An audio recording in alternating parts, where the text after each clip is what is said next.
Well, we'd like to start a men's club. Okay. Why not? You why sure? Not? Yeah, why not? Are you ready? No. Anyway, now, we also talked to Bassem Al Ayoub, and she gave us a good point about this. Back to the same thing right here. Do you have any obstacles in order for you to succeed and to spread the word, not only in the state of Kuwait, the whole region? No, I think the obstacles we have are because we're business and professional women, and we also have families and friends. You know, it's about time management. I think that when we get together, we don't see any obstacles, we see challenges. There's things that we'd like to accomplish, and we know that we have to work within systems, and we're apolitical, a-religious. We are international. We have Kuwaitis as well as women from other nationalities in our club. And so sometimes it's about the democratic process, about how to decide on which projects we should do and, you know, the time factors. So I would say most of our problem is related to your time. focal point is recruiting the young women. Yes. And I believe that you have special projects for them to attract them to your club, correct? Absolutely. Starting in the fall, we're going to be working hopefully with some high school students. Recruitment. Yes. Well, trying to establish what I was involved in when I was 14 as a Seroptimus Club for youth, because I think that when you take, like what Balsam was saying with sports, when you start doing things when you're young, that sense of accomplishment and learning and mentorship gives you a lot of confidence to try things and to be more secure in the person that you become. And I think that young women need mentorship, that they need, you know, for us to kind of hold the baton back as if you're running a race and help those women really develop more of their own personality and fight the tendency for people to follow other people without knowing why. You know, there's a lot of social media that kind of convinces people you have to dress this way, act this way, be this way. That leads me to my main question, honestly. We all know that the state of Kuwait is a very conservative society, just like the other regional countries.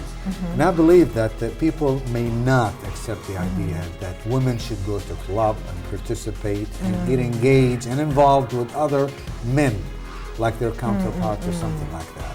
How do you convince the family that young girls that you are trying to recruit to your own club that it's all right and this is for the benefit or for the womenkind? What do you think? Well, I think we have very well-designed programs, and we're all, we're all registered in the Ministry of Social Affairs and Labor. We've all had our backgrounds checked. So we're legitimate people who are really honestly interested in helping people, and I think that families should feel secure that we're helping their daughters. I know. Okay, he's telling me that we have some other issues, but anyway, now. How about if you can recruit the young ladies as well as their mothers? Absolutely. That's wonderful. That would be great. Form a competition between the new generation and the old generation. I think we learn a lot from our mothers, and I think there's always a sense that if you're a friend with your mother, then working together with her is really the ultimate, because we all have such little time that if you can spend time with your family and your friends together, it's wonderful.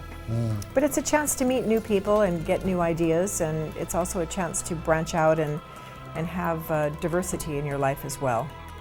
Dr. Stacey, always a pleasure to have you here. Thank you. And you can sign me in your sorority. Okay, why not? Thank you. As a mentor. Yes, no, I'm just kidding. As a Seroptimister. Optimister? Yeah. Oh, that's a nice word. Mr. Seroptimist. That's a nice word. Seroptimist. Yeah. And this is what's best for women. That's right. Okay, that's wonderful. Yeah, thank you. Pleasure to have you. Thank you. It's a pleasure. We'd like to thank Dr. Stacey ALGHWAS, President of Seroptimist International, and she is involved in different things such as Sheikh Al Jaber Al Ahmed Al Sabah Cultural Center. Thank you so much. You're still with us right here on KTV2 with the program To The Point. Now we have a report from a lawyer. She's a female. Her name is Fajr Ahmed, and she's involved in family affairs, and also in the criminal law and also environment law. Enjoy it and come back.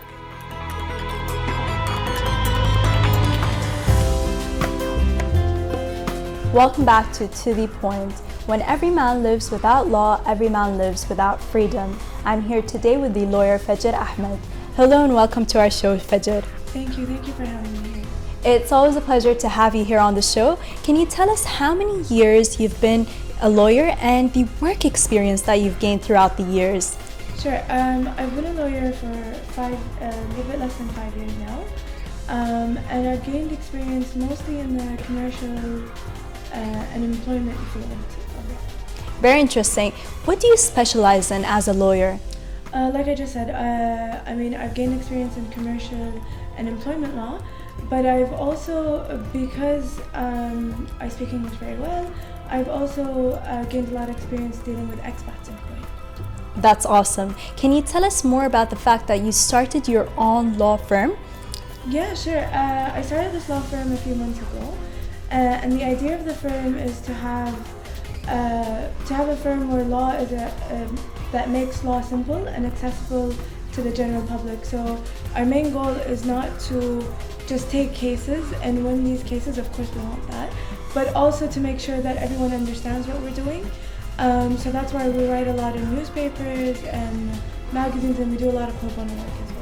Very interesting. I believe being a lawyer is such a hard job.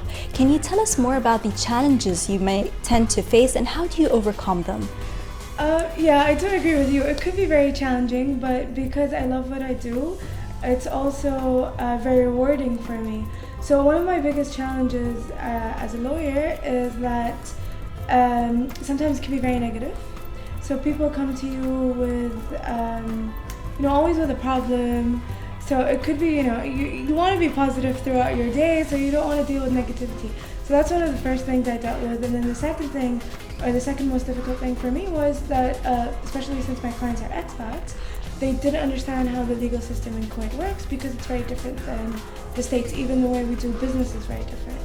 So those are the biggest challenges, but like I said, it's very rewarding. Very interesting, because you managed to deal with all that and you're doing a great job, I believe. Thank you.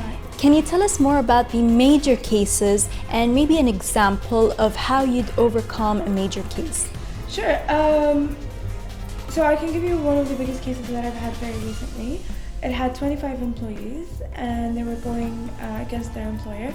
Unfortunately, in Kuwait, we have a lot of employers that don't give their employees their rights, like their passports, or, not a lot of, but some companies do that. And because we have an interesting demographic and we're very diverse, so we have a lot of expats, sometimes expats are not treated as well. But fortunately though, a lot of positive change has been happening. So one of the cases that I've had was around 25 employees that weren't getting their passport or their payments or anything like that, or their salaries. And I took the case, and my main goal is, instead of going to court and waiting 8 months to 2 years for the paperwork, is I could negotiate this. And that's what I usually do, is I negotiate for my clients before going to court, so I don't waste their money, I don't waste my time, I don't waste their time as well. And it was done within a month. Wow. Yeah. So you managed to do all that within a Yes. month. That's amazing. Can you tell me, as a woman, how hard is it to work in such a male-dominant field? We hear that, being a lawyer is a male-dominant field, although in law school there was 400 girls with me at Kuwait University, so there's a lot of females out there as well, but yes, it is a male-dominated field. I dealt with some sexism when I was first starting, some male lawyers told me I couldn't succeed. What was the drive behind that to keep you motivated to become a lawyer? Well, my goal is to just, help people out there. That I've been blessed to be able to go to law school. I've been blessed to, to get educated, and I feel like it's important for me to help those that need it. But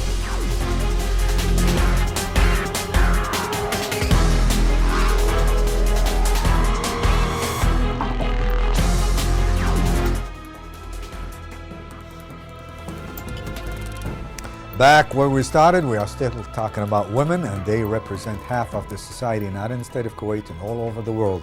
And who is better to talk about this? Dr. HANAN ALMUTAWA, She is the chairman and a co-founder and a founder for education consulting for memberships. No, it's all about the education, correct? A member of the Supreme Council for Supreme Education. Council for Education. And also she is the vice president for Mrs. Stacy, who she was with us about 5 minutes ago. Vice president to the organization, Seroptimist. Seroptimist, it's all about women. Thank you so much for being with us. You have a long title, just like that. Thank you. More power to you. Thank you so much for being with us. Now, let's talk about the education, the experience in the education field and women, not only in the state of Kuwait, in the whole world. Do you mean the quality of education? Yes. Do you think that women are getting more educated than they should be, or maybe less, or they should more, or they should learn more? What do you think? Well, to be honest with you, we never stop learning. Mothers, women, children, we're in an environment of learning, constant learning, and it is our duty as moms to continue to give opportunities of learning to our children, be it young children or even children who are graduated. We continue to hold their hand, mentor them through their jobs and become the best people they can be. And we as moms and women learn from their new experiences, and we continue learning. It's a dynamo that we keep working with. It doesn't stop. It doesn't stop. And if we stop learning, we die. You better believe it. Now, Seroptimist. Exactly what best for women. Like Mrs. ALGHWAS, Dr. Stacy, she was elaborated on the same issue, and you are the second in charge. You're the vice chairman of the whole thing. Do you think that people in the state of Kuwait and in the region ignore the fact that this club exists or not? Look, we are very fortunate in Kuwait that we're able to establish NGOs, and those specific for women and serving women and children. And Seroptimist International, our club for Kuwait, is, as you mentioned earlier in your documentary, is an international club. So we are like an extension. Founded back in 1921. Yes, and we're an extension of what is good practice, and we're able to now practice it in Kuwait under Kuwait's legislations and laws. And to be honest with you, we serve the community, Dr. Stacy, myself, and over 60 members of our club at the moment. We serve the community. That is our goal, that is our mission. And look at projects that serve women, families, generally the community as a whole. And right now, we've been successful with, if we look at our challenges, as was mentioned earlier, is obtaining the license, doing it correctly and ethically and above board, making sure that we meet all the criteria. That is a challenge. Every once in a while. Yeah. See, people, they call it challenges. I call it obstacles because they want to make it more softer when they say challenges. But in fact, no matter what you do, it's difficulties. And you have some every once in a while obstacles. What exactly that you face in our society in order for you to spread the word that this club is for the benefit of the women, and we would like to improve their lives, not only in their houses, in the community, to improve our situation worldwide? Long question, wasn't it? Yes, wasn't it just? Yes. Look, we talk about the word challenges and comparing it to difficulties or obstacles. You can call it whatever it is. It's still issues that we have to deal with. I know. Okay? We can decorate it and soften it, whatever. It's still, we have an issue, we find a solution. And finding the solution is what we're good at doing. We don't just talk about it, we actually get out there into the community and do something about it. That's the difference with Seroptimist International, what we do here and we represent. We have one of the challenges, like we're coming up now to a fantastic project called thalassemia. Thalassemia? Yes, thalassemia. That is where it's a disease, a Mediterranean disease, that majority of our race suffer from it. And it's the breakdown of white blood cells. It's a little bit complicated, and it's something we need to work on. It's something that now we do blood tests before marriage, has identified it as an issue, and it can be genetic and fatal. Is it an epidemic or not? It's not an epidemic, it's a genetic issue. Genetic issue. And therefore, if two of the same genes marry and the child is born to that, it is, you're ruining another life. However, also when you are aware of the situation, because our part of our job is awareness, how do we deal with it, is then how do we then advise people who are going to marry not to marry because your genetic composition. So you might have children are deformed? No. Yes. Well, it could be that. It's a genetic blood disease. And therefore, we need to make parents aware not to become parents or not to have children then.